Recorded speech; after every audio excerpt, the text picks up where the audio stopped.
I figured we'd spice it up a little bit differently tonight. Get a little different song in there. What do you think? Nice. Nice, I like it. yeah. I So like it a lot. we got wow, we got two on location gentlemen visiting us tonight. Oh, there's Lou's insulin. Your shit's high. Better fix it. Yes. Sorry, everybody. I'm traveling. I'm all out of sorts. I have to apologize. Yes, yes, you do. I mean, it's okay. We understand. So, Where you at? since you're in the hotel, why don't you tell us where you're at? Yeah. I'm in Scranton, Pennsylvania for the Labor Day Italian Festival. I travel here every year. It's my excuse to visit family. I grew up here, but when I joined the Navy, I left and I never looked back. So when I retired, I started coming back every year. It's kind of like a slice of home memories things. Nice. So you're at a sausage festival, is that right? That is correct. Yeah. But the big thing, and the reason I look behind me, and I'll tell you this quick story since we're talking about the Italian festival. Just get it over with so we can move on. But I always stop by and I always get a porchetta sandwich. Now I can't tell you what it is. All I can tell you is it's good. And it's sold by Unico here. Which, if you're not aware, Unico is an Italians only club, right? You have to be 100% Italian or married to a 100% Italian in order to be a member, right? So my father was a member, and right before he passed away, I told him, I said, at your funeral, I'm going to tell this story, and he said, "You can go." He said, "Fine, I'll be dead." And now he would never say anything like that. If you knew my father, he was the nicest guy in the world. He ran the Boys and Girls Club of Northeastern Pennsylvania for 47 years, right? Wow. Dedicated his whole life to you. So he never would say anything like that. But on this occasion, for the story I'm about to tell you, he said, "Go ahead, I'll be dead." And fortunately for the person involved, I forget his name. But the porchetta sandwich, my father started that back in the early 80s, right, when they started the festival. And they used to get it from a place called Jay's down here in West Side. Is this story going to be over before next year's festival? Or It'll be over in 3 minutes, my friend. Okay. Make that 3 minutes and 30 seconds. Interrupt again, we'll add another 30. I'm just kidding. What'd you say? So anyway. What? Nothing. Like so I was saying, hold on. I'm kidding. Right. So, and Andy and I talked about this ahead of time, and the only reason he's letting me tell this story is in honor of my father, right? Like on his deathbed, saying, "Go ahead and tell it." Anyway, they sell it, big hit. 1 year, a guy comes in, decides, you know what? Why don't we save a little money and go with another vendor, right? Now the thing is, this guy Jay, who owned the restaurant on West Side, he was the one who taught them all how to do it. And when he heard they wanted to save some money and go somewhere else, he let them go somewhere else, find their own recipe, and figure it out from there. And it has never been the same since 1991. Really? Yep. Really? I wish I remembered the name of the guy. That's really why my dad was like, "Go ahead." He wanted that name out there because he never would tell me when we were growing up and still living in the city. He wouldn't tell me who did it. Nice. Wow, I feel like that was just a show in and of itself. That was a long way to get to. There's some good food down there if anybody's in the area. Good God, man. I mean, thanks, Lou. We really appreciate that. But now I can finally introduce the guy whose beard literally got grayer sitting here listening to that story. I dyed it. I'm going to confess, I dyed it. No, it got grayer during that story, man. Yeah. I'll have to dye it again then. Yeah. Anyway, ladies and gentlemen, I would like to introduce to you former Missouri State Representative Bryan Spencer, my friend, and more importantly than your previous title, my friend, Bryan Spencer. Yeah, we are friends. Indeed, until sir. After the show, and then you'll just kick me to the curb like you always do. Well, that's kind of my MO.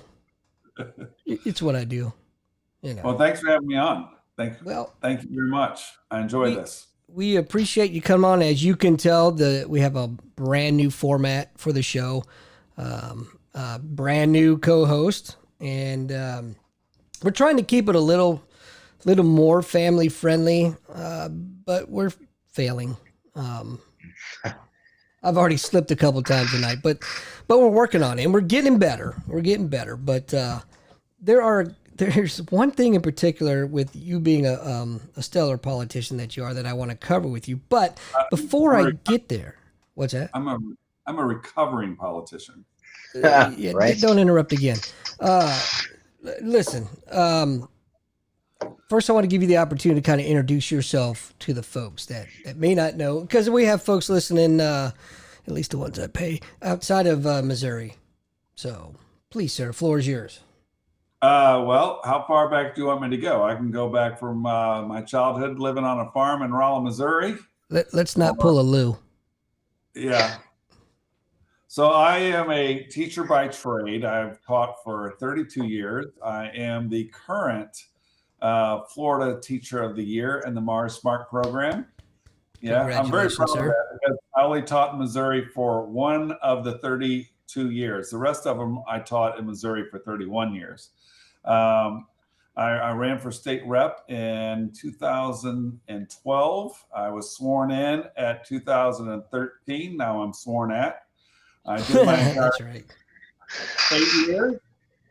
I did my entire 8 years. We have term limits in Missouri, so I did my entire 8 years. After that, I needed a job. I ran for Senate and was not successful, so I needed a job. Florida picked me up as a teacher. I taught down there for a year. The mayor of Louisiana told me the city administrator is leaving, and I didn't know how to handle that. I was perfectly happy in Florida, minus the fire ants and the roaches. That's right. And So I said, okay. And then he asked for my resume and then offered me a job up here. And he's like, what is it going to take to get you out of Florida back to Missouri? And here I am.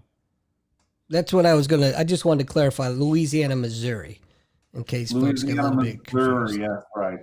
Because when you first told me, I was like, what? That makes sense. You're going I'm to. in Missouri, just I'm south of not a Hannibal, real. right on the Mississippi River. I'm not a real smart guy though. So it took me a minute or 10. Um, so you've got the. I mean, you really underplayed the crap out of your history there, and that's what I would expect from a guy that's as humble as you. But you've done some good things for the state, and the reason why I want you to come on, in particular, is because I know Lou's going to have some questions for you specifically. Because do you want to explain why you're going to have some questions, Lou, or are we not talking about that yet? No, I mean it's fine. I just I don't know that my questions would be that interesting, but I'm helping a couple candidates run for school board, mainly from an administrative perspective. But before that, I would like to point out to people I did get a chance to travel to Andy's retirement, and I think that was towards the end of the pandemic, wasn't it, It Andy? was right before. Right, it was right before the end because there were still mandates and everything Right. going on. Right. And And I did. Bryan, I'll tell you, it was great. Traveling from Pennsylvania to Missouri, Pennsylvania, hook, line, and sinker, right? We bought into it, and down here you were killing grandma. I land in Missouri, and I go to Andy's house, and I stop at a gas station, and right there, big bold letters, you're responsible for your own health. Do it or don't. Yeah. That was awesome. Thank you. Things are a little bit different here. Maybe not so much in the city itself, but once you get out around our area, yeah, it's a little bit different. But that was a great question. I think it was a question. I'm not really sure. Well, no, I mean, I just wanted to comment on, how it's just, you get further out Midwest, and I think it's just a different population, a different group of people, a different set of values. And I guess if I had a question, I mean, what's it like to govern out there where people want to be free? Because up here in Pennsylvania, they're begging for oversight on everything. I don't know. It's pretty easy to just, I basically just wanted government out of my life and out of my wallet. So it's pretty easy to do that. And the people who don't like government are probably the best people for government. And I'm not real crazy about government. And there's two ways to handle that. I mean, you can go and crash the front gates, but that never gets you anywhere too much. Or you can go into the side gate and try to make changes that way. So if you want to make, that's what I've done is I've gone through the side gate and try to make changes in a manner that was appropriate for the people that I represent. So screw them from the inside is what you're saying. Oh, well, yeah, okay. Sure. No, Yeah, not the citizens, the system, if you will. correct. Correct. Yes. I mean, if you want, I mean, it's government is for the people by the people. So if you plan on representing the people, then you need to be one among them, and two, you need to share their voice. And the best way to do that is find people that are running that are not necessarily running for their own interests, but they're running for the interest for the big picture. Mm-hmm. I mean, Yeah, I got after a vote, a lobbyist came up to me and said, if you continue to vote this way, we'll help you out with some things on your agenda. And I'm like, I don't have an agenda. I mean, what agenda am I supposed to have? I mean, I'm just trying to reflect the voice of what I think the people want. And, the way I did that is one, I was at every event possible in my district, whether it's a Cub Scout crossing over to a Boy Scout or a Pinewood Derby event, to a church ice cream social, to going to all the fairs and festivals and showing up to HOA meetings uninvited. You just go there just to listen to what the people have to say. My phone number was on everything that I put out, my personal cell phone number. My colleagues thought I was crazy for that, but the people, for the most part, didn't abuse it. I did get that drunk call at 2 a.m. sorry. It wasn't you. Oh, this time. Asking for a ride home, but that was so rare that it was not a big deal. Yeah, and I can personally attest that Bryan when he says he was at all these places. I'm telling you, I don't know where you got the energy, my man. That was If there was a blank spot on my calendar, I was looking to fill it up. And it would not be uncommon that I would go to 10, 12 events a day. Yeah. But, I even did things like, I would send out a survey and people would write really small in pencil after they filled it out in black ink, see me, and I'll show up at their doorstep. Or I would walk doors during non-campaign season time just to say, hey, do you have any concerns? I'm here for you. So, I mean, there's a big difference between actually being a public servant and being a politician. It's kind of like going to the gym where you see this guy is working out for his health and this guy's on roids. I mean, you can right. tell the difference pretty easily. I think Hey, you were the. Bryan.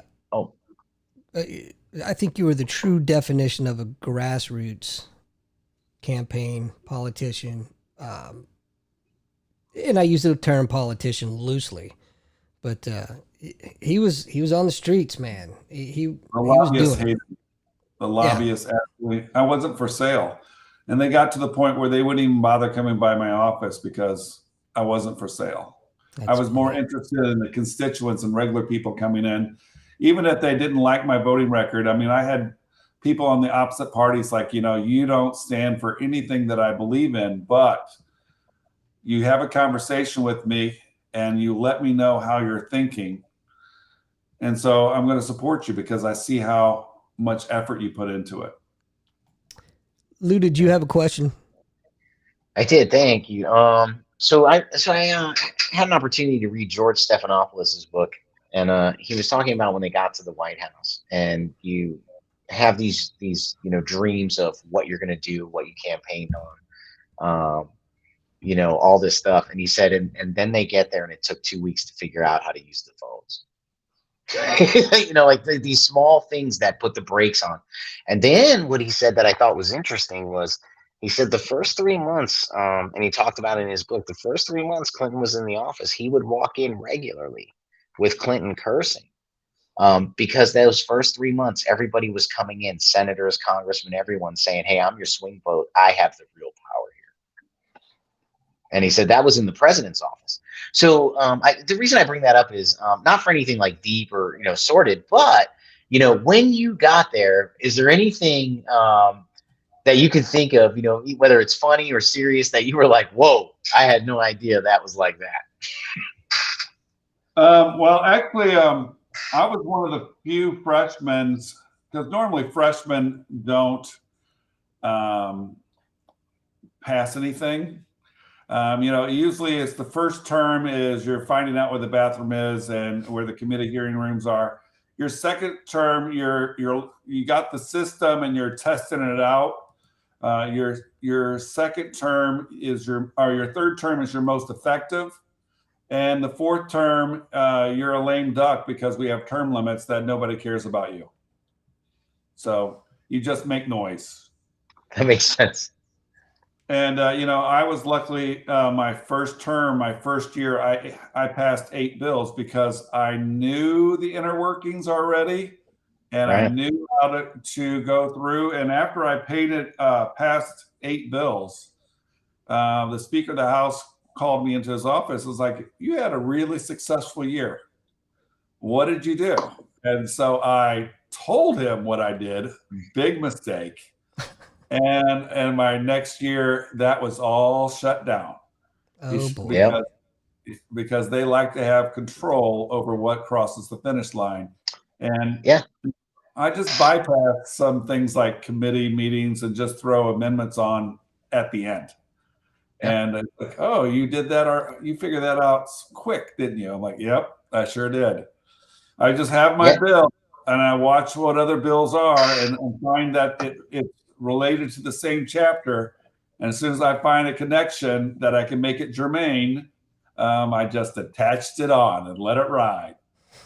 Yeah. That sounds Nice. exactly, what you say is exactly what Ted Cruz wrote in his book, his first book about being a freshman senator. You're not allowed to speak. You're not supposed to bring bills. And because he did, they punished him by leaving him in the freshman offices an additional year. Mhm. And Isn't if you'd that like to it? read that book for only $19.99, go ahead and click the link. Oh Yeah. wait, sorry. I thought But you were people selling are tired. credits But I here. think that's what people get sick of, and that's what the appeal of candidates and congressmen like Bryan are to the population is. I don't care about parliamentary procedure. I don't. And if guys like Bryan are going to be in there and they're going to drive the will of the voting district, I mean, that's the candidates that I think we need in the future to drive forward. I think the Mitch McConnell age of, all that parliamentary, people are tired of that. People are tired of that. Well, that brings up a great segue, great point with Mitch McConnell. He had his second episode of either potential seizures, TIAs, or whatever. But I don't know if you guys saw that. It really concerns me with the age of our aging politicians, if you will. But and then it brings up a great thought: should we have term limits? Should we have age limits? I don't know. What are your thoughts, Bryan? Well, in Missouri, we have age limits for teachers and judges. Teachers and judges are not allowed to reach the age of 70. So if you have a teacher that's 69, the day before they turn 70, that's their last day. And that's just in state statute. And I was on the bandwagon for term limits in Missouri. And I voted for that, and it passed. I mean, it passed by large margin because we like to work on sound bites in America, and they're like term limits, rah rah rah, and I was one of those people who voted for it. And then I get in Jefferson City, and I realize that term limits turned all of the power away from the elected officials and handed it to the bureaucrats and lobbyists. And so we lost a lot of institutional knowledge. Here's an example. A former state representative called me up and said, "Hey, you need to get this agency up here and solve this problem." Well, with term limits, before term limits, if a state representative or a state senator called them, they were in that office within minutes. And then so when I was doing that, and I'm like, well, John, I did call that agency. Well, why weren't they in your office? They show up when they want to.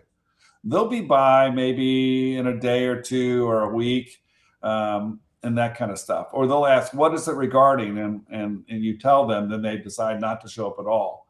But when you have term limits, bureaucrats and lobbyists already duck, deny, and deceive.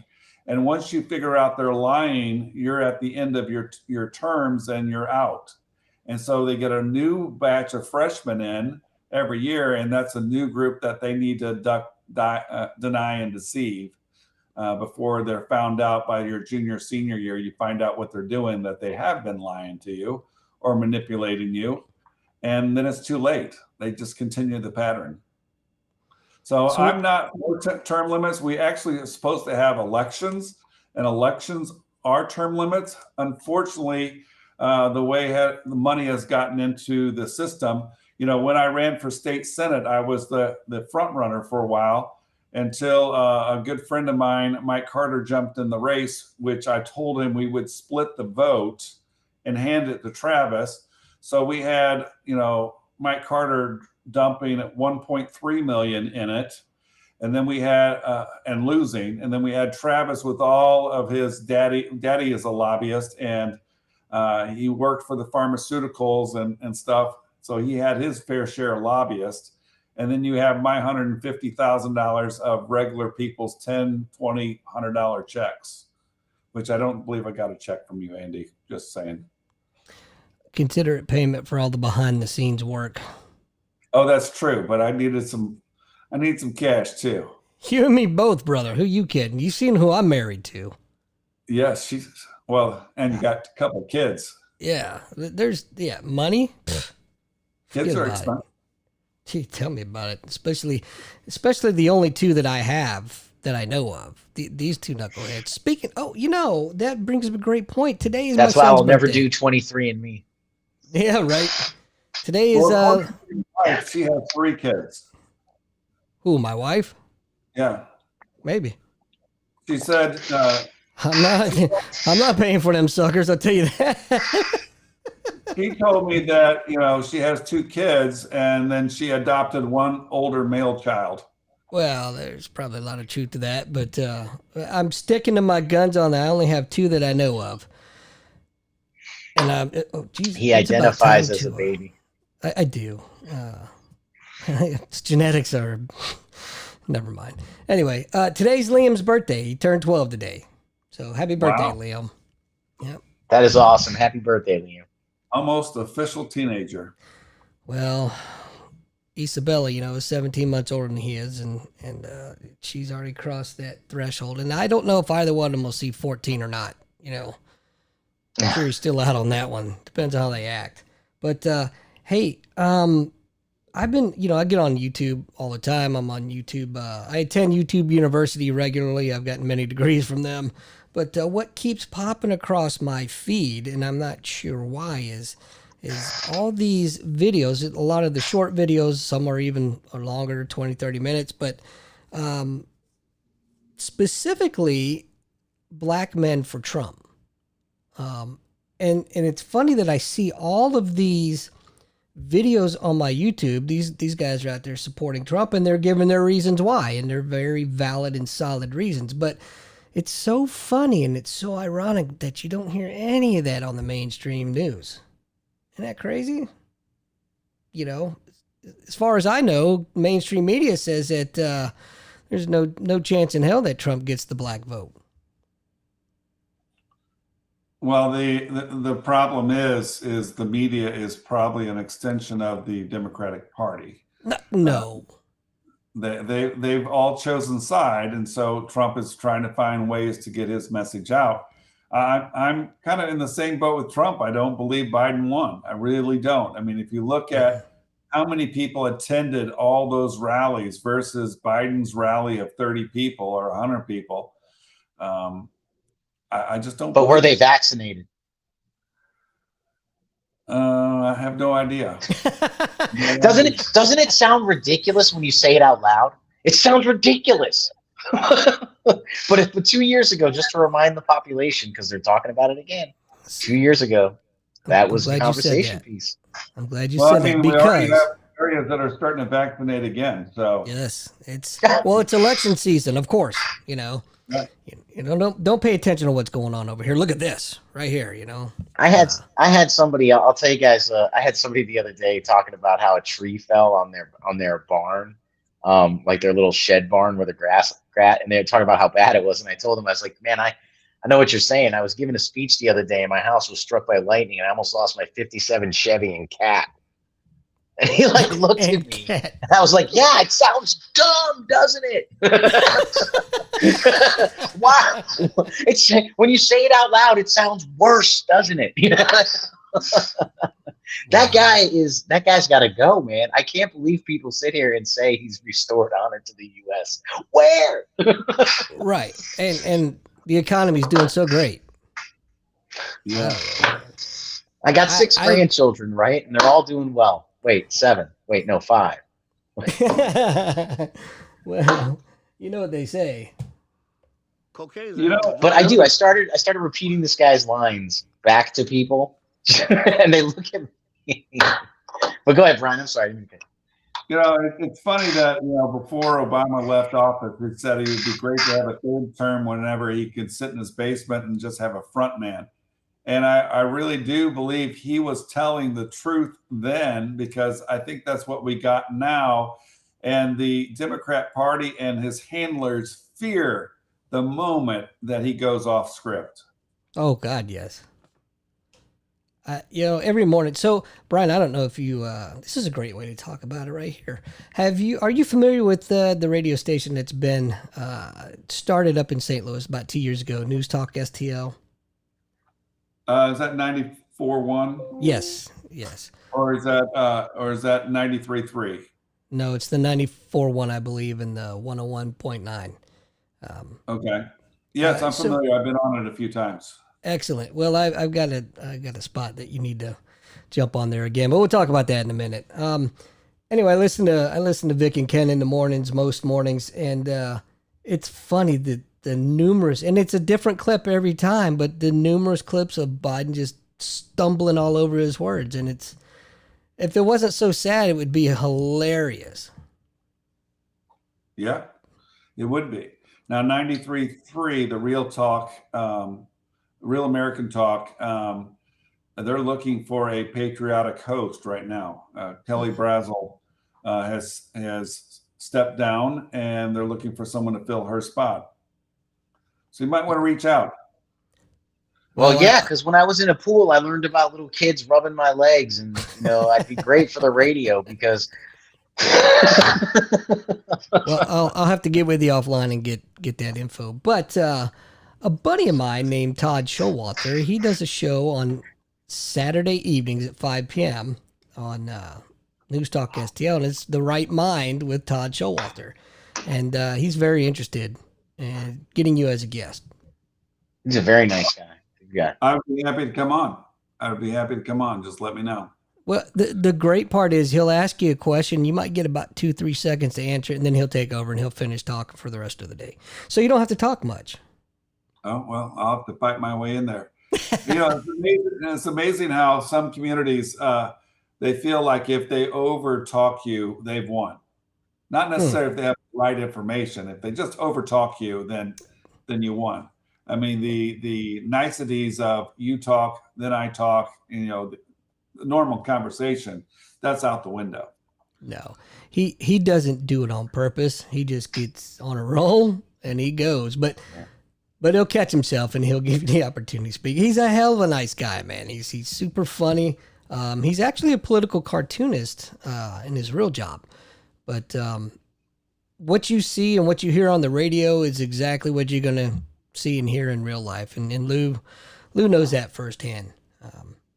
He's just a funny dude. But so we'll make that happen. I'll get in touch with him. We'll make it happen. And yeah, that sounds exciting. Lou and I've talked often about this radio thing, man. Well, good. I think you'd be good at it. But if I could though, Brian, I do want to go back to an excellent point you bring up more and more, and I think this is a product of technology. And I happen to, in the course of helping with this campaign, run into a lady who lectures on parenting in the age of technology. Um, but yeah, more and more I find when I'm talking to people, particularly, two generations down, guys in their 20s, gals in their 20s, they're not listening. They're waiting to speak. Mhm. And you can see it on them. You can see my words are just ricocheting off their forehead because what I have to say is not important. They are waiting to dazzle me with their facts. Or their headlines. No one reads the story. They just read headlines. That goes back to my comment earlier about sound bites. Nobody reads the story. They just read the headlines. And I have a couple of friends that will just quote me headlines. And they just assume what's in the story based upon that headline. And even the media, you'll have the same story in two different papers, but the headline changes to cater to the audience of that city. So it could be the same story and it'd be anti this, and over here it doesn't sound like anti this. You're right. It's funny you say that because I used to go on the Drudge Report all the time, and they were pretty conservative. I stopped going over there because I've noticed that they're starting to lean left with a lot of their stories. So, and so now I don't know if I trust them or not. So I just don't read it. Yeah, well, that St. Louis Post disgrace is what I call our local paper. And then even like, some of our radio shows that used to be conservative were bought out by Democrats, and they have been becoming more and more gradual. So you don't notice that they're turning into a liberal audience. Yeah. That's a great Have you point. guys So have you guys seen what Marvel? Oh, I'm sorry. shut the mother.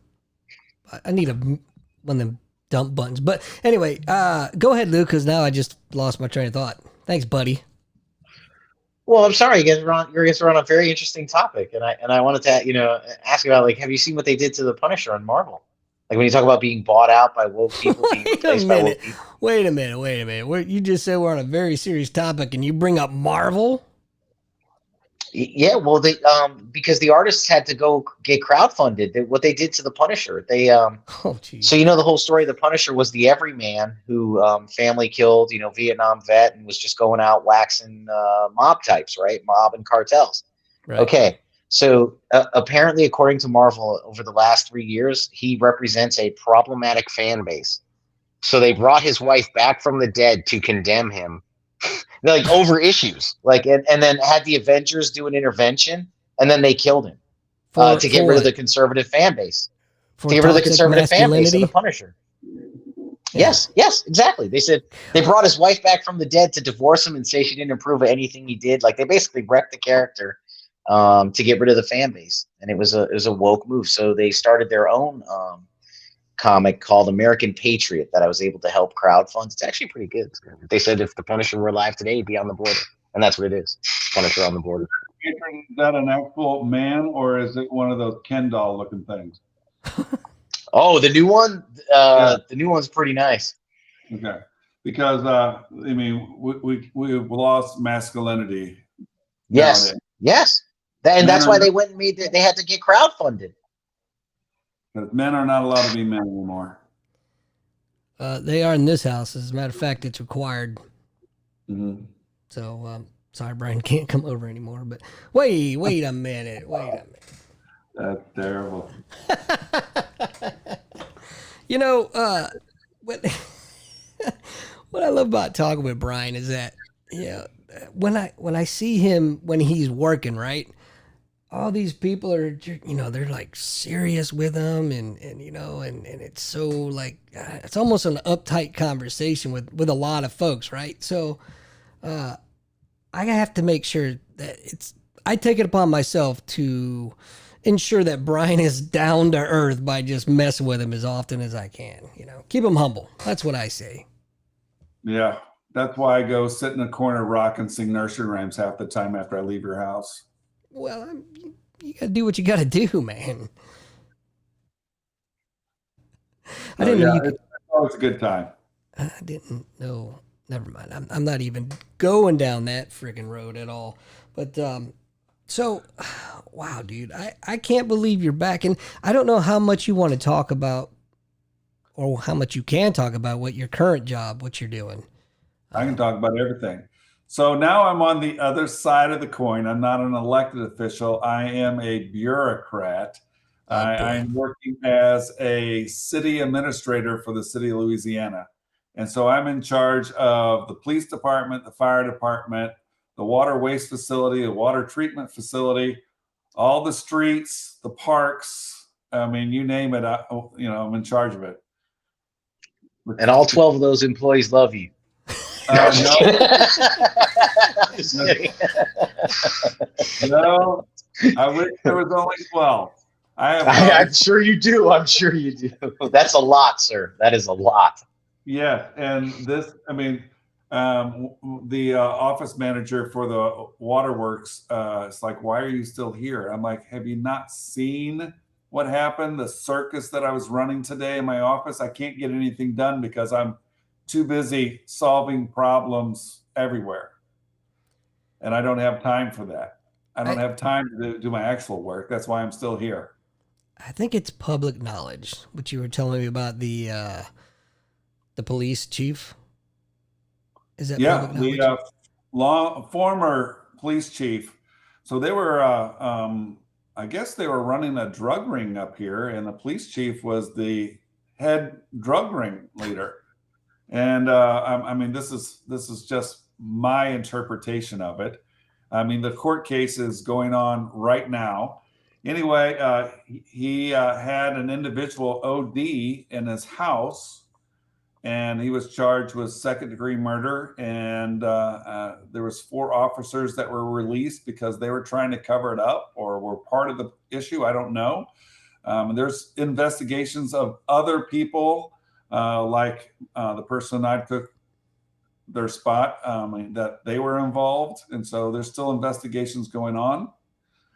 So I'm here and I'm cleaning it up. And the problem is, I'm probably the most hated man in this town because I don't care who you're related to. I don't care what special favors you have gotten. I'm going to treat everybody the same. And this is what it says. And I can't tell you how many, it's like the library board, great group of people.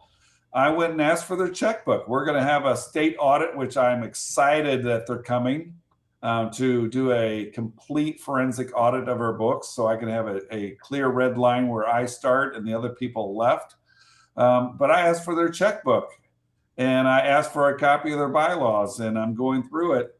And they'll say, well, that's not the way we do things around here. And I'm like, well, this is the law. This is the ordinance. This is your bylaw. This is what we're doing. Well, we don't do it that way. It doesn't matter. This is the law. This is the ordinance. This is the bylaws. This is how we're going to do it. And it's like a circle conversation because then they'll reply with, but we don't do it that way. It's like a non-ending circle, and they're having to do things differently, the correct way, and they don't like it. That's the perfect opportunity for you to use my line of, don't look at me like I'm the one that's stupid. You know, I've told you this how many times, figure it out. This is how we're doing it from now on. I really don't care how you did it in the past. If you like your job, you're going to do it my way. We've cleaned house here. I mean, completely. I mean, it started before I got here. We got a brand new mayor, brand new council members, new city clerk, new treasurer, new office manager, new police chief. I'm new, and we're rebuilding everything from the ground up. The bad thing is, before all this happened, the old regime cleared everything out, and so I have to rebuild files. And someone's like, well, I have a contract with the city, and I'm like, do you have a copy of that contract? Because I would like to. Yeah, not today. Wow, that's crazy. So man. I have empty files here, and I have to recreate everything. We've become so backwards, since I've been getting involved in that school board thing. I'll just wrap this up real quick because I know I see one more. But they were bragging one day about feeding like 6,000 kids breakfast, and as I was talking to one of the administrators afterwards, I was like, I don't think that's the hot take you think it is, man. I mean, you're telling me that there's over 2,000, we'll say multiple kids in a family, there's over 2,000 families that can't get their children breakfast. Well, What are you doing to prevent that? What are you doing in the school to, but the Well, problem is the government basically don't wants to do a couple of things. One, they don't think you're smart enough to take care of yourself, so they want to take care of you. I attended one of the committee hearings. Mhm. We have a school district or a school in St. Louis area that does everything. So they can bring their laundry to school, and the school will do their laundry. The parents drop them off. They have breakfast. They have lunch. After work, the parent can show up and they'll have homework time with the parent, and they'll watch TV. They have a dental office at the school. They have a doctor's office in the school. And so everything is done. And so they leave around 10 o'clock to go home, and they sleep, and then the process starts again. They have laundry machines, the whole bit. Everything is there for that person. The other thing that the government thinks that you're not smart enough to take care of you, so we're going to take care of you for you, is they want to take care of people's bad decisions, that there's no consequences. So that's an issue. So we're just going to forgive everything. And the people who do abide by the laws are the ones that are now the criminals. And the people who are the criminals are now the law. I mean, it's like an upside down world. And probably that's why they got the title Strange Things. And then I don't feel like I should have to pay for someone else's bad decisions. And finally, we are working very hard to make people comfortable. If you're not, I've seen you two sitting there, and if you get uncomfortable in your chair, you adjust yourself so that you are comfortable. And we've made people get too comfortable with whatever they're doing. I mean, so the programs and the entitlement programs. So what is the purpose of having? I mean, no one wants to get better because they've been content in the government surplus and entitlement programs. So I mean, there was a state rep that was villainized because she said hunger makes people better because it makes them work harder. And there might be some truth of that. I mean, Indians would not eat before they go into battle because they wanted to be hungry for the win. All right, well, Bryan, go ahead. Andy. Go ahead, Lou, because I'm about to cut you off. Go ahead. Oh no, okay. Well, I was gonna say, what I started to get results with when talking to people, because I wasn't getting anything with the general approach, so I just started playing the tape to the end. And like, so when I talk to school people, and they want to talk more, when I tell them, well, really, if you were to give a top 10 list of heroes, you wouldn't be anywhere near it because we parent in my house. So when my child comes home with nonsense, we immediately wash that away. And when she comes home with good stuff, we immediately reinforce it. So you won't find a teacher in the top 10 list of people in my child's hero list because we parent. I mean, I'm sorry, but whatever you do, you can do whatever you want. I'm only helping these candidates because I have nothing to do all day. And when I tell them I parent, that hurts them. You could see it stings that they're being undermined at home, but I let them know, and same thing with a lot of these other concepts that are coming along. If you want to trans your kid, go ahead. That's not a problem in my child's life. But the whole time you're having to make physical appointments, the whole time you're taking hormone therapy, the whole time you're going to mental health sessions because the data shows it doesn't help, my child's doing extra math, and we're gonna blow by it. So do it if you want. I'm gonna win either way. So in my 32 years of teaching, I have watched education go from something traditional that we went to manufactured education. And it's getting worse and worse. They want them to be smart enough to work, but not smart enough to think for themselves now. When you have school district that makes 40% a D, and anything below that is incomplete, and it's like, even at my school, the lowest grade I could give is a 50, and I'm like, well, this kid, I only seen him 4 times this whole quarter. He has like a 12%, and I still had to raise him up to a 50. Jesus. And Florida, in order to get rid of the woke and cancel society and Common Core and that kind of stuff, they have changed to a strictly manufactured education. I mean, they're doing some good things in education, like the superintendent is elected and not appointed or hired.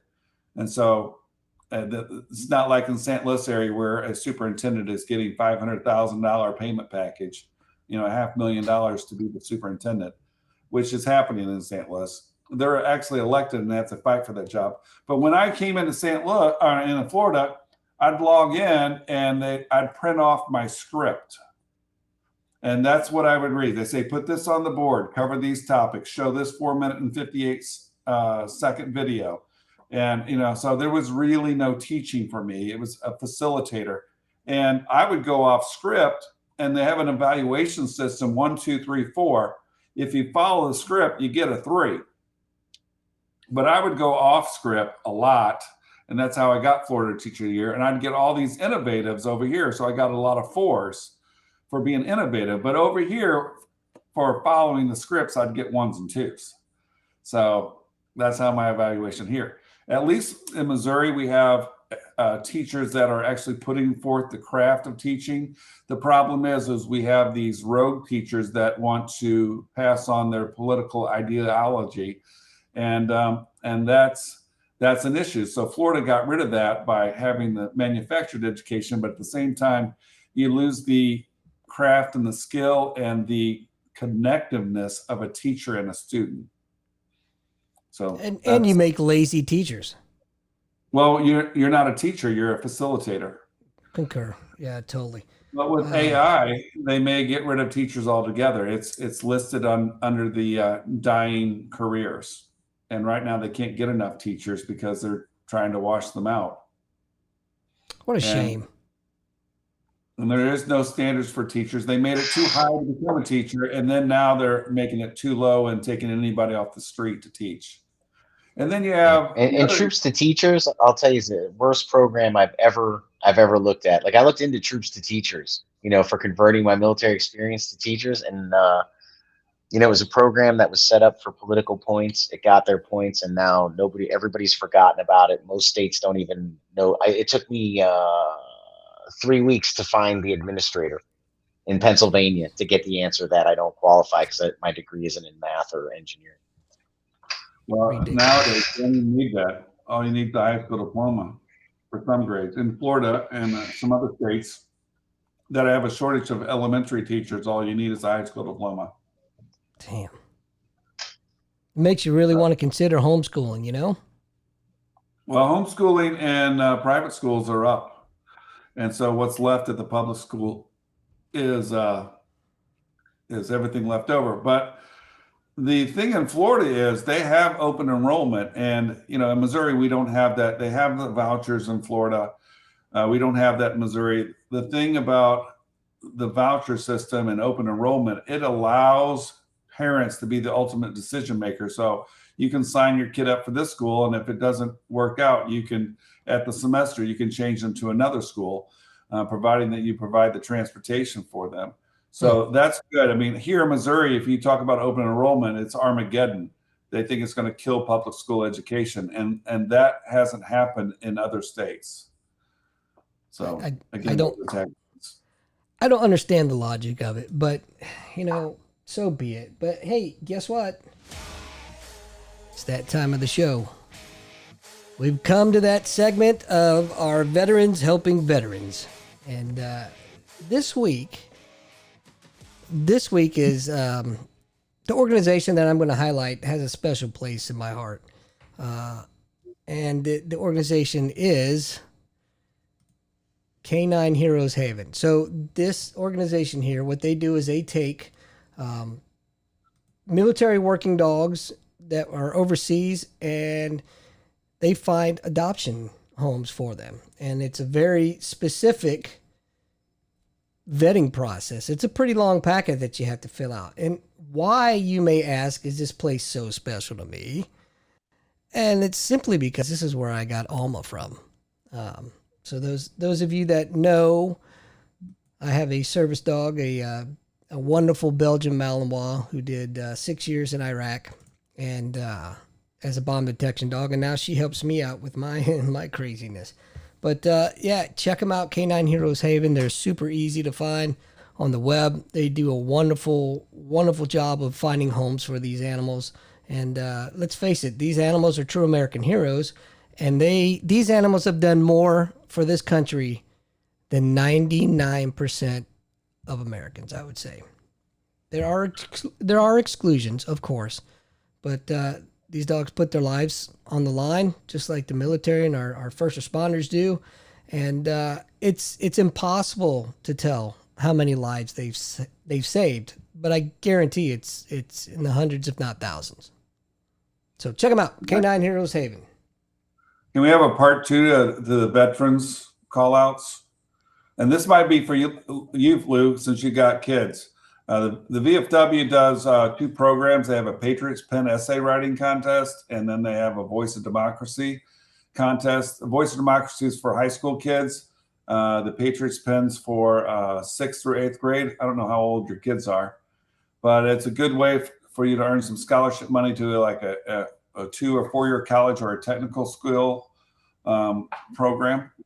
So maybe you want to consider having your kids enter that. That's excellent. I'm going to brag on Lou again here. He hates it when I do this, but correct me if I'm wrong, Lou. Aya, his daughter's name is Aya. She doesn't have to worry about school at all, correct? With your veteran status? Well, you know what's so funny? I was just thinking the other day when I was telling somebody about that, and in my head I was like, I ought to call and confirm there are people who know how to do this. Yeah. Because how many people would enroll? How many people are there to enroll that have the benefit? But what Andy's indicating is I was wounded in combat, and in the state of Pennsylvania, Purple Heart recipients and their children can attend state college, tuition free. So my daughter can attend Penn State or Pitt tuition free. Of course, nothing's free, right? I mean, you still have to pay room and board and all those other things. But that's a significant discount. It's a great thing Pennsylvania does for veterans. So these programs like the VFW and the American Legion and some of those scholarship contests that they have, that could pay for books. It could pay for room and board, because a lot of times, when I went to college, I entered all that stuff, and I entered so many, and I won so much that I ended up getting a check back from the college. Wow. That cash that I used on my first new car. Well, I tell you what, we have Bryan. You are not kidding. Go ahead, Lou. I'm just gonna hit real quick. I just want to say, Bryan, you're not kidding. My wife is an immigrant from Japan. Now, she's not a citizen; she's a permanent resident, right? And I could talk about that another time. But so her tuition rates weren't in state. Okay, let me put it that way. That's why I bring it up.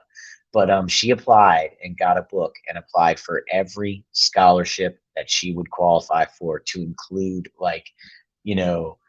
third daughter of an immigrant. There are so many scholarships that are out there and available for people who need them and are hungry and qualify. And I encourage everyone, like Bryan was saying, for the VFW for veterans, get those resources, get those books and apply. My wife never had debt and paid her college year on year with all those grants and her working a part-time job. But there's money out there. People want to help you go to college. You just have to ask. Many times she got that letter. She was the only one who applied. Yeah, a lot of, I even applied for ones that I did not even qualify for. And, a lot of times they haven't had someone enter or awarded for so long, and they just appreciate your, ingenuity and your gumption, and they're like, okay, we'll give it to you anyway. So if they want like a Jewish woman that wants to be an engineer, I'm like, okay, I'll apply anyway, even though I'm not Jewish, a woman, or wanting to be an engineer. Well, I mean, it depends on how you identify that day. True. Hey, Bryan, before Andy cuts my throat, I have one question for you. Give me 2 books you'd recommend for me and our listeners. 2 books. 2 books that you like that you think are good books. Well, I did read Andy's book. I thought that was a decent book. I liked The it. Adler Compound. Thank you. I'm sir. on it now. Yeah, but as far as my favorite books, I like A Day No Pigs Will Die. That is a book about not doing what you want to do, but doing what you have to do. It's a young adult novel. I think it's appropriate for 8th grade and above. It's about growing up and being an adult is doing what you have to do, not necessarily what you want to do. Yeah. And then I like it. I use it in my classroom all the time. Is Animal Farm. I mean, I think that's a solid book. I mean, it's a classic. Both of them are classic. Relevant. Right. And that, again, that's appropriate for someone who's in 8th grade or higher. So well, you got my reading level comes then. From. Yeah. Yeah, that's very true. My reading level is covered. Anyway, Bryan, if somebody wants to find you, contact you, have questions, or just wants to say hello, first off, are you willing to give that information out? And if you are, how can they do that? Well, first of all, I would love for everyone to come to Louisiana, Missouri. You can find me at the City Hall. I'm here all the time. I'm here right now. This is like a 12-hour day for me. So come to Louisiana. Love to have you. Missouri.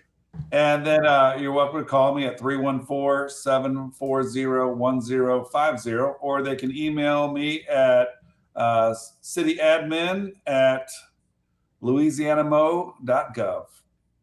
Excellent. Sir, I'd like to thank you for coming on tonight. As a friend, of course. Say again? It went by so fast. Why can't we do like a second or third hour? Because it does. Liz got babysitting duty. We could. I mean, I'm okay with it. Andy knows I'll talk. I may need to take a little potty break, but you boys can continue until I come back. So if you're okay with it, I'm okay I can keep going for about. Andy, I can go till you get back from your potty break. How about that? All right, I got at least a good solid 2 minutes in me. All right, I'll be back. No problem. But I'll tell you what. Oh, go ahead, Bryan. So you're in a motel, right, in Pennsylvania? I am. I'm at the Scranton Hilton Convention Center. I come and stay here every year because the Italian festival is right downstairs, right outside the hotel. So it makes it very easy. Give some Italian food. Is that what it is? Yeah, Italian food. Pastries. They do. It's gotten pretty big. Over the years. So they have entertainment running every day. Various Italian acts. Traditional acts. Things like that. Dancing troupes that travel. Stuff. So there's something going on. But mostly I use it as an excuse to visit with family. Nice. Now, the candidates that you're helping for school board, where are they located at? So I'm helping 3 candidates for school board. They're in the Pine Richland School District, zones 1, 2, and 3. Here's the funny thing. That is about all the local geography I know. And I'm in charge of drawing the walk lists and handing them out to volunteers who's offered to knock on doors. So every phone call of mine starts with, "Please forgive me," as we spend time finding what is near you, because I have no idea. Wow. So you do have the walk list of all the voters, and it tells you everything that you need to know. as far as So we use Campaign Sidekick, if you've heard of that software, and then I also have access to the GOP data center. okay. So I use Walkpad, and Okay. I knew who was in the house that were voters, how often they voted. I would take notes. So like if I knocked on your door the first time and your dog's named Chloe, I would type that in there. Every little thing at their house. Yes. If they got a Marine flag, they're in the Marines. If they got a Yeah. Mary Yeah. statue, they're Catholic. And Yep. people tell on themselves all the time. And So it's funny. It's funny you say that. This they were just interviewing this woman who worked for the Russian secret police. Wrote a book, and I can't remember her name, and I have to go find the interview because it was very recent. But they asked her, so what was it? You bring somebody in, sit them in a chair, and say 8 names, or it's going to be a long day. And he said, she said no. She said you would think the movies make you think that. She said, but the amount of people who were lonely in Russia and just wanted to talk, they were banging our door down. She said, and then one thing leads to another. She goes, so it was a combination of lonely people and people who just wanted power over their neighbor. She said, we never had to sweat anyone. Rarely. wow. What did I Yeah. walk And then in? you had pray COVID, tell? right? Call on your neighbor. Oh, We were just talking about how people document everything and people will tell you everything. But that's what the GOP data center is. It's if somebody had I'm listed as it has 3 categories, and then I'll be out of your hair and you guys can have a nice conversation. Strong Republican, weak Republican, or hard Republican, weak Republican, and swing voter, right? But it's all self-reporting, and it all comes from registered Republicans. But that's how they classify all 3 Republicans: hard, weak, swing. The consultant, when he was teaching me how to use the software, pulled me up as an example and said I'm listed as a hard Republican. One of the candidates visited my home. I don't want to say his name. But he visited my home and he put notes in there. Trump supporter, hates Pelosi. Something else.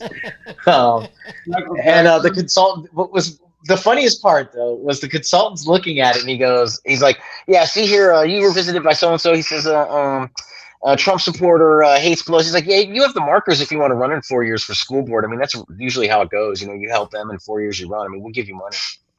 And then he goes right back to the screen. like it's nothing. Everyday stuff. Yeah. Like you got the mark. You hate Pelosi. You like Trump. Yeah, that's all you need. All right, guys. Hey, it was wonderful talking to you, Bryan. Thank you so much. Thank you for the work and the leadership. Like I said, visiting Louisiana was like visiting Missouri. I have not been to Louisiana, Missouri, but visiting Missouri was a breath of fresh air to see patriots and people just living their life and living the American dream. And thank you for that. I hope you guys have a great rest of the night and a great conversation. Nice to meet you, Lou. All right, Lou. We'll catch you next time, buddy. Yes, sir. So, since this is so unplanned, we're gonna wing it. I'm gonna put you on the spot and say, what would you like to talk about, Ryan? Well, I want to talk about Louisiana Mo. Let's do it. Great. It's we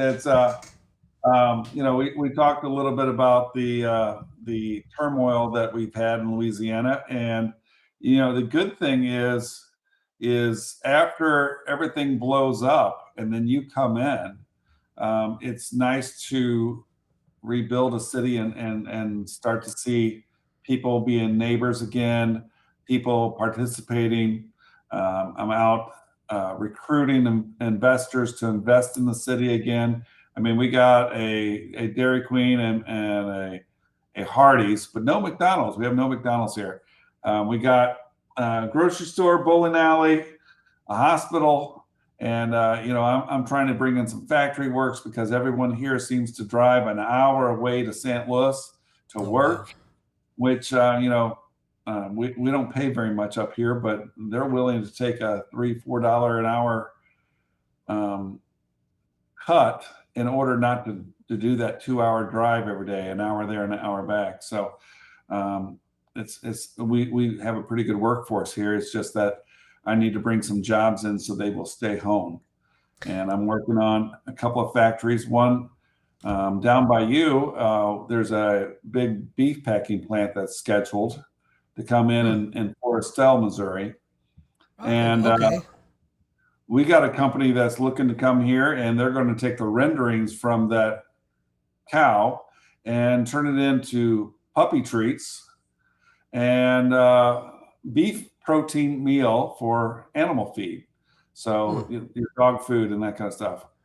And then you've all seen the videos of the Asian carp, right? Oh, yes. Those jumping, flying fish that's all over the Mississippi River. We got a company that's planning on coming here to catch those carps. And apparently, America is the only country that doesn't eat Asian carp. Africa, Europe, and Asia all eat these carp. So we're going to catch them here, and we got a factory that's going to process them and export them to Europe, Africa, and Asia. And then the leftovers and the fish that are not deemed worthy of eating, like gar or something like that, they're going to be turning them in for fish meal or also for animal feed. So that's two factories that are coming. We have a grow facility coming. We have a paranormal banquet, museum, walking tours combination looking at coming. So, I mean, things are starting to happen here on the jobs market. And then I don't know if you come here, you'll be able to see these big Victorian style homes. And so we have people that are renovating them and creating housing. That's happening. And I'm attracting restaurants as well. So That's if you have excellent. an idea, come on up.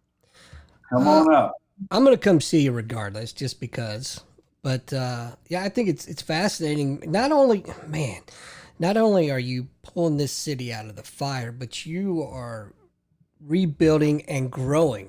And you're doing more for the citizens than they've probably had done for them in the last 40, 50 years, I'd say. Well, when I first got here, I think it was day 4, I had a constituent said, "You just got here. I'd hate to run you out of town already." And I'm like, well, if you do, that's perfectly fine with me. I'll go back to Florida. It was pretty nice down there. But now they're starting to see things happening. We're doing some little things that are fun. Like we have a farmer's market that meets on Wednesday. So that's on Wednesday. And then on Thursday, we have River Rendezvous, which is like a vendor's fair. And people are welcome to come set up their tents and sell whatever they made or are selling. So that's on Thursday. We're working to get to put together a food truck Friday or Food Friday. So we're working on putting that together. And with the farmers market, we're even doing some side gigs. Like we have the Pike County Iron Chef, and that's where I put the police chief versus the fire chief. They get $30 a piece. They go up to the farmers market and they buy whatever they're selling that day, and they have to create a dish. And I bring in a guest judge, and it's something small, but Sure. it's fun. It's fun. Baby steps, right? Right. Right. So on Monday, we're going to have it's called Flow Sam, and it should be coming down to St. Charles your way. It's a free river circus. That's all I know about it. It's gotten great reviews. It started up in Minnesota on the Mississippi, and it's floating its way down, and it's going to be here Monday on September 4th. A river circus. Hey, can we keep that on the down low? I left that freak show a while ago. I really don't want them knowing where I'm at. I'm not. This is like not your normal circus, and if you look at it, it looks like almost like the old gypsies on the river. That's what I'm talking about. Yeah. So that's exciting. But we're doing those type of things to keep the people active and involved. And next year we're planning on having carnivals on the riverfront. So that's have the carnival rides and stuff. We're going to call it the Spring Fling. And we just got done. Oh, on October 21st, we got Color Fest, which is the changing of the leaves. And I'm doing Painting with the Stars here, where I have 9 local celebrities all painting for their charities. Very cool. So that's nice. We have Miss Missouri Outdoors coming. And how old is your daughter? 13. 13. So she would qualify for the teen category. That's a Missouri tourism pageant, which, you know, the sportswear competition is going to be held during the parade route. So I think that's kind of interesting. Look, man, Maybe I don't have a problem going back to jail. Yeah. I don't need anybody looking at my daughter that way. Well, you know, it's a good way. It's a nice resume builder. It's a Missouri tourism title pageant, and so that's coming here. We just got done hosting the state karaoke contest. Hey. Karaoke singing contest. I actually got to judge that, and I was amazed. How are your ears? My ears are fine. Well, you know, and that was a good time. And I got there, and I was sitting there fine, and the coordinator said, "What song are you singing?" And I'm like, "What are you talking about? I'm one of the judges." And she goes, "All the judges are required to sing." Oh, hell. So I went up there and I sang 2 songs. Well, which ones? Which ones? You got to share. I did John Michael Montgomery, Sold. And then, great yeah, song. Fast Pace. And then I did Neon Moon by somebody. Brooks and Dunn. Yeah, Brooks and Dunn, Neon Excellent. Moon. Excellent. You know, with these awesome opportunities you're telling me about, I can't help but to wonder, do you guys have like an entertainment venue? We do not. We do not. But I mean, we got a really nice YMCA with a Olympic-sized pool and state-of-the-art gym equipment and spin classes. So I mean, that's probably one of our nicer facilities. It's just as nice as the Recplex in Wentzville or St. Peter's. I only bring that up because, you know, you've got the great, the outdoor music venue in Chesterfield. And that, even Chesterfield can be a drive, you know, but if you had something more, I don't know, out your way in your city, maybe, you could generate revenue that way. So on the summer, we're planning on Battle of the Bands. So if you got Excellent. a band together, we're going to do a Battle of the Bands. It's going to be an 8-week thing for $1,000 top prize. Nice. So we're looking forward to that. I mean, anything and everything that's an idea. It's like, okay, let's do that. How can we make that happen? So, well, I tell you what, man, I'm going to give you an open invitation that anytime you guys have something coming up, come on the show. Let's talk about it. Let's get the info out there, and let's get folks out to Louisiana, Missouri. Yeah. So, but you're going to be on 94.1 coming up. Are you going to start that show there? We'll see. I don't know. I might need a little help on that, but I don't even know where to begin. But we'll talk.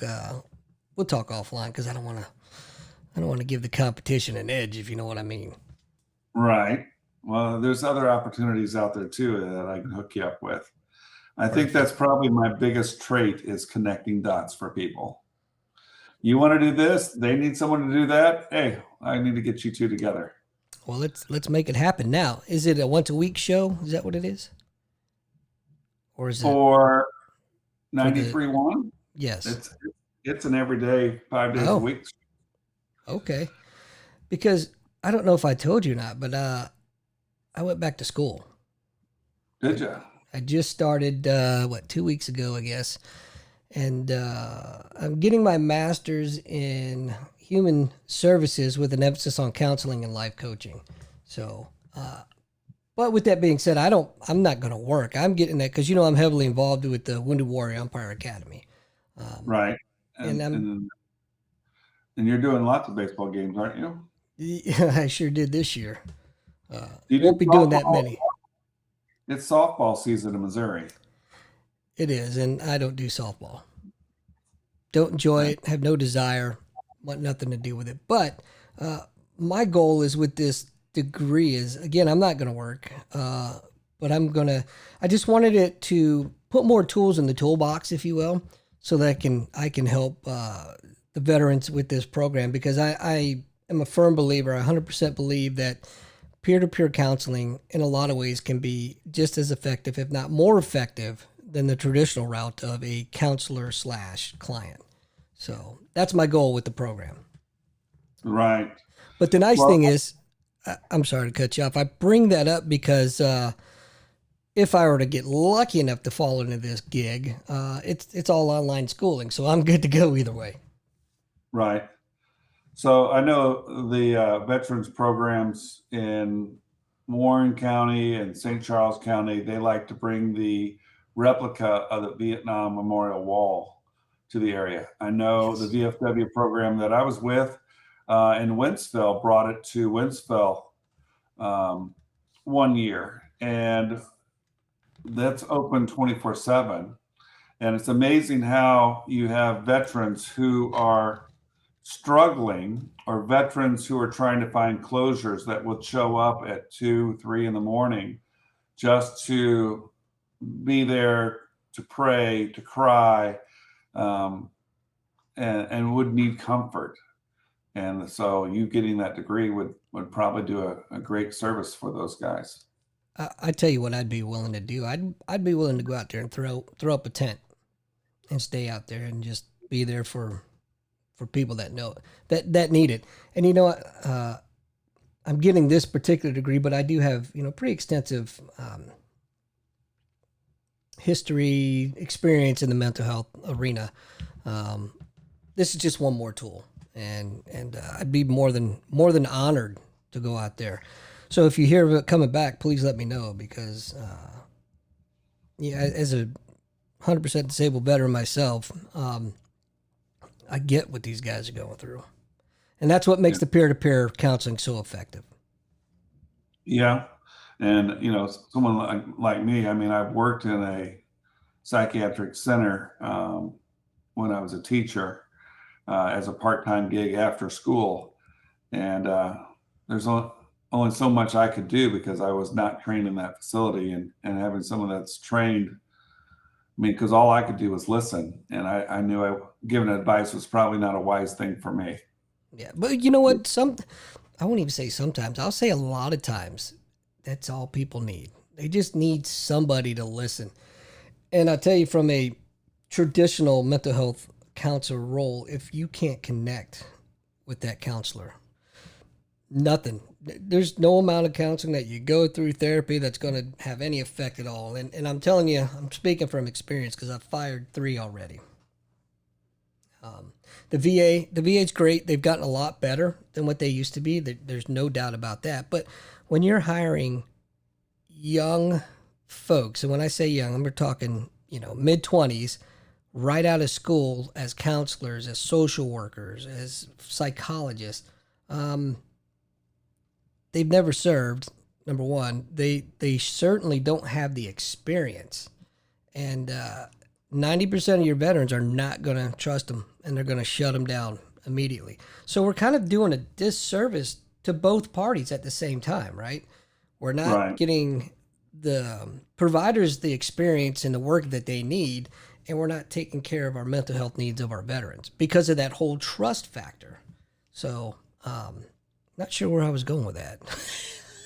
Well, I'd like to tag along on that conversation. And, there are a lot of groups that have started to help veterans.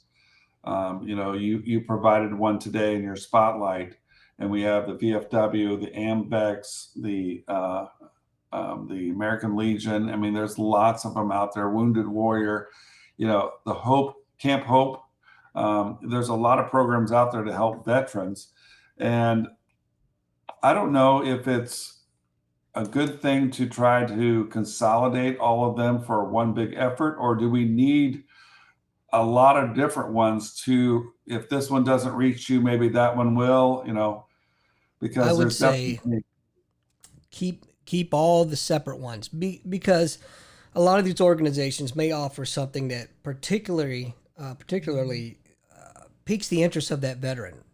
Outdoors, for example, if there's a veteran that's really into hunting, there's several organizations here in Missouri. In fact, we highlighted one 2 weeks ago. But so there's different niches for each veteran. You know, you can't throw a blanket over everyone because the desires, the needs, the likes aren't going to be the same. So I would say definitely keep them separate. And again, I'm not a big fan of regulation, so let them do their thing until they're proven to be not worthy, if you will, or unethical, like a certain group that you mentioned earlier that I won't rename, but that's okay. Right. We'll talk about But that we offline. got folded flags, we've got twin towers, the towers. I mean, there's tons of them, Mhm. tons of them that are out there. And if one doesn't work, then maybe another one will. Absolutely, and that's kind of what Lou and I, our vision when we put this segment together and brought it back to show, is us both being disabled combat veterans. We wanted to make sure that we have a segment that if you're struggling out there, you know, let us contact us. Not only are we going to talk about veterans helping veterans, but we're both always here. Contact us if you're struggling. Let us help you get the help that you need or the resource that you may need. So it's very important for me to every show highlight a different veteran helping veteran organization. So And repeat the name of the one that you highlighted today. so tonight was Canine Heroes Haven, and they're out of Pennsylvania, and that's where I got Alma from. How is Alma doing? She's great, man. Alma, come here. Psst, psst. She's just turned 11 in April, so she's getting on up there. Come here. She's sleeping. Give me that look like, why are you bothering me? I just let her sleep. But she has definitely been a lifesaver in many, many ways. So what's great about her is that normally once these dogs have done their job, that's it. You know, there's no retraining. You find them a home, or you know, the opposite side of that, if you can't find them a home, these dogs get put down because of all that they've done, they've seen, and they've dealt with. And Alma has PTSD. There's no doubt in my mind. My point is that's what's great about this organization is with the vetting process. It takes a special person to be able to deal with that kind of animal. Fortunately for Alma, she was retired for age, which some would think is a bad thing, but it's actually a great thing because it means she didn't have the mental or physical defects that would disqualify her from her job. So she worked, did her job, retired, and now I treat her like a hero. Let's just be honest. And what was Alma's MOS? She was a bomb detection dog. Okay. So, you know, sometimes if I'm feeling a little froggy, we'll go to Sam's or somewhere like that, and I'll make her sniff, and it really kind of freaks people out when she does it. But it's all for my entertainment. But yeah, well, maybe you should take her to a school or something like that. well, yeah, I'd be more than happy to. She's not a therapy dog, and she, like I said, she does suffer from PTSD. So loud noises, thunder, lightning, she goes ape shit over. 4th of July, fireworks. Oh yeah. I have to. The vet literally gave me a prescription for Xanax for her alone, and she's taken. Well, when I was on Xanax back in the day, she's taken a larger dose than I am, and that dog's only 45 pounds, and it doesn't knock her out, man. When it's thundering or fireworks, or you know, we go hunting or camping, you know, the shooting. Oh my God, I feel so bad for her. And sometimes the only thing I can do is bring her down into my office here in this studio, and I just lay and I hold her. Sometimes it works, sometimes it doesn't, but eventually she calms down. Right. So do you have to hide the pill in a slice of cheese or a hot dog or something in order to? I just throw it down her throat. Oh, Here, so take my this. dog, even if I'd hide it in a slice of cheese or a hot dog, they're very good of separating the hot dog or the Oh yeah. cheese from the pill and then spitting the pill out. I learned a long time ago. You throw it down their throat, hold their muzzle shut, you blow in their nose, which kind of forces them to swallow, and good to go. Yeah. Yeah.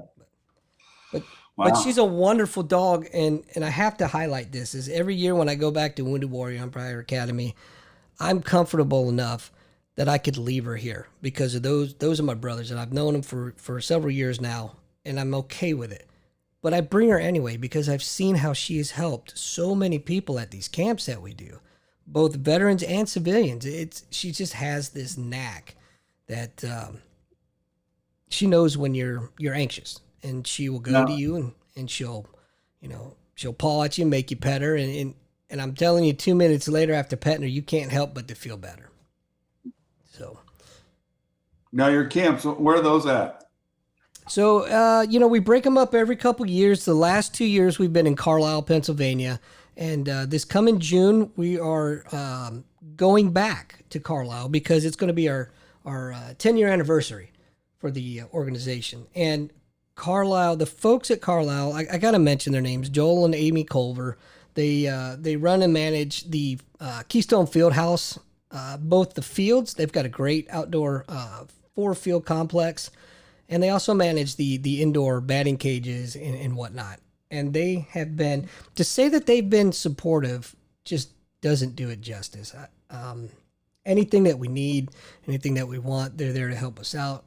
The great example is this past year, we didn't pay for meals. They donated not every, but, out of the 10 days that were there, at least 8, they donated our dinners to us. So they had Was that different one communities. sandwich or was that steak and lobster?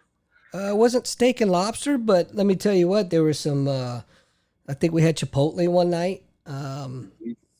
Let's see, of course there was pizza the first night, but that's just because everybody's getting together. We had some pasta from a local pasta place there. It was amazing. They really took care of us. And then during the lunches were mainly sandwiches. We like to call them in the military, bag nasties. Throw a bag, get a bag, you throw a sandwich and some chips and maybe a piece of fruit and go on your way. But the sandwiches weren't like what we got in the military. These were delicious, man. You're just like, holy smokes, these guys went all out. But so the 3 years ago, well, 2.5 years ago, we were in Charleston, South Carolina. A couple years before that, we were in Colorado. Next year, like I said, we're going back to Carlisle. The year after that, well, we're not sure. We'll have to have the board meeting and hash all that out after the camp. But if you would like to donate to this organization, Wounded Warrior Umpire Academy, you can go to www.woundedwarriorua.org. And every little bit helps. When I say this is a nonprofit organization, the founders, Greg and Melanie, they take only enough money to pay for the administration of the program. Everything else goes to the veteran. And when I say everything, flight, hotel accommodation, meals, plus $1,500 of brand spanking new umpire gear donated by umpattire.com. So Wow, that's these amazing. guys are taken care of well. And the main mission is, we use baseball as an excuse or a conduit, if you will, to get to the true matter of heart. And that's helping our veterans heal.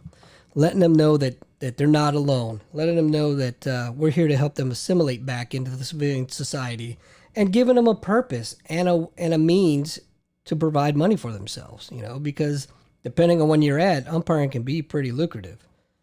Yeah. Now, how many baseball fields are they training people on?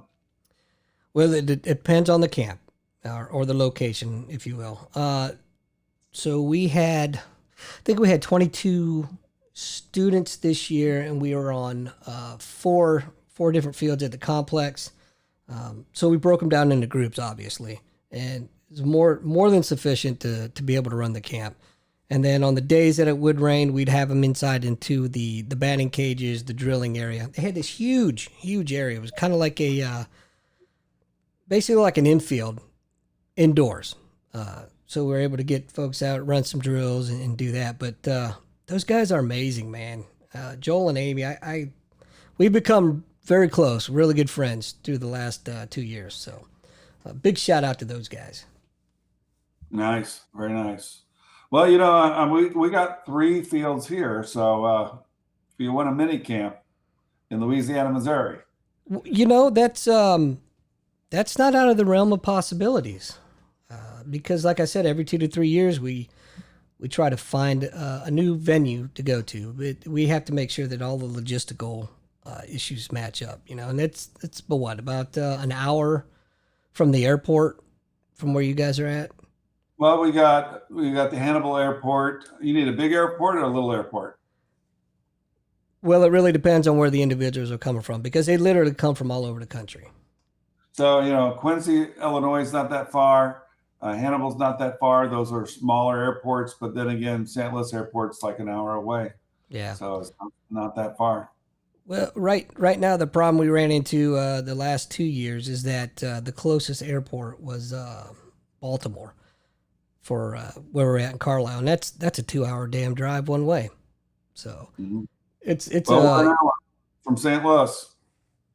Well, I just so happen to be a board member, and when we start talking about that again, I will bring that up.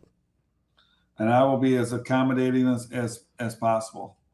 I mean, just like all the investors that are coming up and different people who want to bring a business here, just let me know how I can help, and I'll be we are open for business. We are open for anything and everything, as you can tell by state karaoke contest to Miss Missouri Outdoors to whatever. We will welcome anyone here. Well, I will put on the thinking cap and see what we can come up with. Right. But what do you say we get out of here? And because I have some questions I want to ask you offline, and it's itching me. Okay, let's call it quits, and I'll talk to you offline. All right, Mr. Spencer, thank you so much for coming on, and we'll talk soon. All right, sounds great.